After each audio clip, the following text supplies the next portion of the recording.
Emily Walker was shocked when she saw the stranger at her door. "I'm sorry, what did you say?" she asked, her voice shaking. "Your Aunt Anna left you some money?" The man, wearing a cheap suit, gave a condescending smile.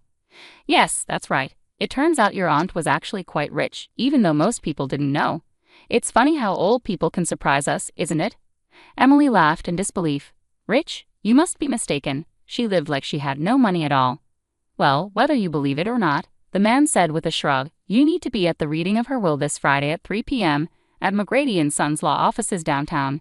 Don't be late." He tipped his hat and walked away. "Wait," Emily called out, but the man was already hurrying to his car.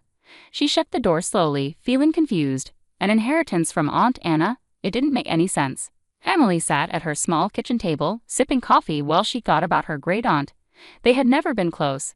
Anna had always been grumpy and stingy, rarely saying anything nice. Still, Emily had tried to be there for her, helping with chores, bringing food, and celebrating her birthdays. Despite Anna's unpleasantness, Emily always stayed polite. Her husband, Mark, had little patience for Anna. He had only met her a few times, before their wedding and occasionally after. That was enough for him. He got her way of living, and her nasty comments about him were reason enough to avoid her. Emily sat there, trying to make sense of the lawyer's claims. Could it be true that Aunt Anna had been secretly wealthy all this time? She thought about what she could do with an inheritance. Maybe she could finally quit her second job at the diner and get a good night's sleep. Looking at the clock, Emily realized she was running late for her shift. She quickly finished her coffee, grabbed her purse, and headed out the door. She needed to call Mark from the bus and tell him about this strange news. Fortunately, Emily found a seat on the crowded bus. She took out her phone and called Mark, hoping he was up for a chat. "Hey, babe," he answered sleepily. "What's going on?" "You won't believe this," Emily said. "A lawyer just visited me and said Aunt Anna left me an inheritance." "An inheritance? Can you believe it?" Mark said, surprised. "The old lady had some hidden money?" "Apparently," Emily replied. "I have to go to the will reading on Friday afternoon. I'm not sure what to think." "Well, that's good news," Mark said, trying to sound upbeat. "Maybe you can finally take a break from work. You really deserve one." Emily gave a sad smile. "If only it were that easy. We'll see. How are you feeling today? Any news from your mom?" Mark's mother, Linda, worked at Mercy Hospital and was trying to get him seen by specialists for his ongoing health issues. Mark's condition made it hard for him to keep a job, and he often ended up in the ER due to panic attacks. Emily had been working extra hard to pay for his costly vitamins and supplements. "Oh, just the same," Mark said with a sigh. "Maybe it's time to accept that I'm just going to be like this. Having a baby might be a bad idea with my health." Emily felt a pang in her heart, thinking about their plans to try for a baby this year. "Don't say that," she said softly. "You're going to get better, I believe that. Just keep resting and let your mom help you. I'll visit you at the hospital tomorrow." After saying, "I love you," and hanging up, Emily looked out the bus window, trying to stay positive despite Mark's negativity. She hoped this inheritance might be the break they needed. The next morning, Emily went to room 242 at Mercy Hospital, eager to see Mark. She knocked twice and walked in with a big smile, but her smile quickly faded when she saw Mark scowling at her from his bed. "Hey, babe," she said cheerfully, leaning in for a kiss. Mark turned his head away. "You didn't put on any makeup today. Seriously," he complained. "Every other wife on this floor looks like a model and I get stuck with a mess." Emily felt hurt. "Mark, how can you say that? I'm exhausted from working so much. I barely have time to." Yeah, you're a big martyr," he interrupted.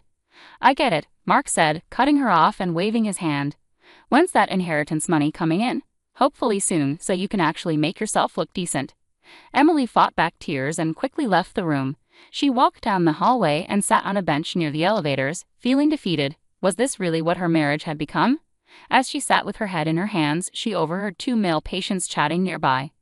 "I told my wife I had to stay here for tests this weekend," one said with a laugh. "Seriously? I've got a poker game with the orderly and enough booze for a party." "Same here," his friend replied with a grin. "What they don't know won't hurt them.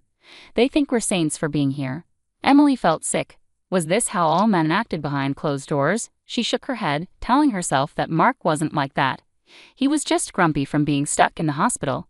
Taking a deep breath, she dried her eyes and stepped out into the sunlight. Tomorrow was the big day, and she needed to stay focused. Friday morning was clear and crisp. Emily woke up early, determined to clean the apartment before Mark came home on Monday.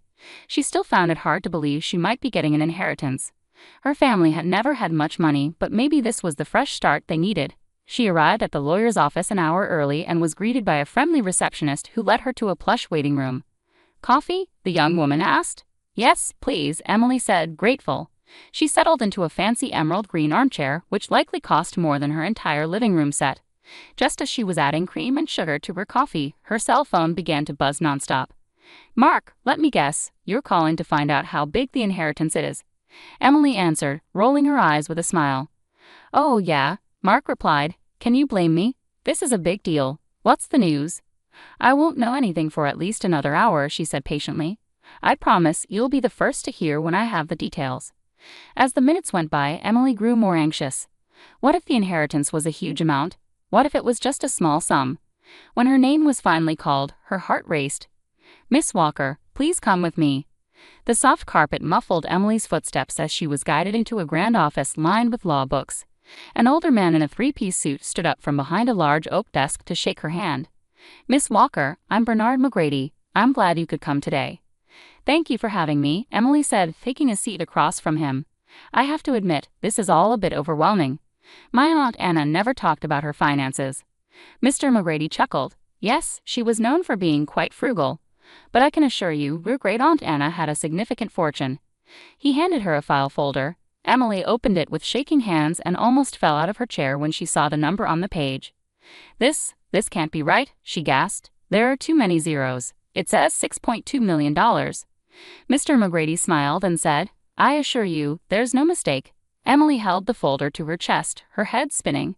$6.2 million, more money than she'd ever imagined. She felt a hysterical laugh rising in her throat. She couldn't wait to tell Mark. With trembling fingers, she pulled out her phone and quickly typed a text to her husband. "Inheritance is $6,200. Can you believe it?" In her excitement, she didn't notice she'd left out the last three crucial zeros before hitting send. Unable to stay any longer, Emily made a quick excuse about needing to process the news and hurried out of the office, clutching the folder with her new future in her arms. She needed to see Mark immediately and share this life-changing news. He was going to be stunned. Skipping the bus, Emily grabbed a cab and told the driver to head to Mercy Hospital. She fidgeted anxiously as they drove through the city, eager to get there. When they arrived, she threw a handful of cash at the driver and rushed inside, taking the stairs two at a time to the second floor, thrilled to share their incredible news with Mark. As she neared room 242, she heard familiar voices and stopped outside the door. It was Mark and his mother, Linda, talking. Though she knew she shouldn't eavesdrop, she felt compelled to listen. "And the stupid cow actually fell for it," Mark's voice dripped with contempt. "Can you believe she thinks I'm really sick? Like I'd spend time in this awful place if I didn't have to." Linda laughed. "You've got her completely fooled. She's so naive. I still can't believe you married someone like that." "Tell me about it," Mark groaned. "But did you hear the best part? Aunt Anna left some money. Once it's in my account, I'm done with her. She can find someone else to play nurse and housekeeper." Emily felt her face go pale. She blinked rapidly, unable to believe what she was hearing. It felt like a nightmare, but Mark and Linda's laughter made it all too real. Her entire marriage, her whole life with Mark, had been a lie. Unable to listen any longer, she turned and ran, not noticing the tears streaming down her face. She ran until her lungs burned and her feet ached. When she finally stopped to catch her breath, she found herself by the East River, staring at the murky water. As she watched the swirling currents, she heard Aunt Anna's voice echoing in her mind. "That boy is a lazy freeloader who'll drain you dry," Aunt Anna had warned Emily after meeting Mark. "Mark my words, Missy, you're making a huge mistake." At the time, Emily had dismissed it as the grumbling of a bitter old woman. But now, with her heart broken, she saw the truth clearly.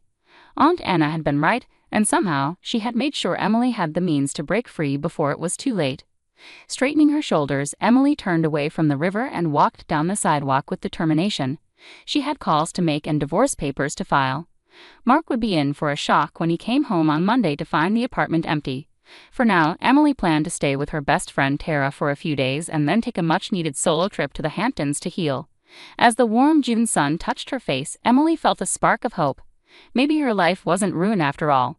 Maybe this was the beginning of an amazing new chapter. She couldn't wait to see what the future held. 3 days later, Mark limped to the door of their apartment, prescription pain meds in hand. "Honey, I'm home," he called out sarcastically. "Where's my inheritance check?" Silence was his only answer. He looked around, noticing for the first time that the walls were bare and the shelves empty. A single sheet of paper lay on the kitchen counter. "Dear Mark," it began in Emily's familiar handwriting. "By the time you read this, I'll be long gone. In case you haven't figured it out, I know everything. I know you've been faking illness to avoid working. I know you and your mother have been mocking me. And I know you were planning to take my money and leave. Well, the joke's on you. That inheritance wasn't $62,000, it was $6.2 million, and it's all mine. I've already filed for divorce. You have 30 days to pack up and leave. Have a nice life. Emily." Mark's eyes widened in shock and rage as the letter fell from his hand. He kicked a chair in frustration, cursing loudly. How had he misjudged her so badly? He thought he had her completely under control. Defeated, he sank to the floor. Meanwhile, Emily was far away, lounging on a beach chair with the sea breeze ruffling her hair. She sipped a fruity cocktail and watched the waves, thinking about the cozy beach bungalow she'd just made an offer on. "Everything happens for a reason," Aunt Anna used to say. Emily raised her glass to the sky in a silent toast, grateful for her wise aunt's lesson and the unexpected fortune. For the first time in a long while, she eagerly anticipated the surprises life had in store for her.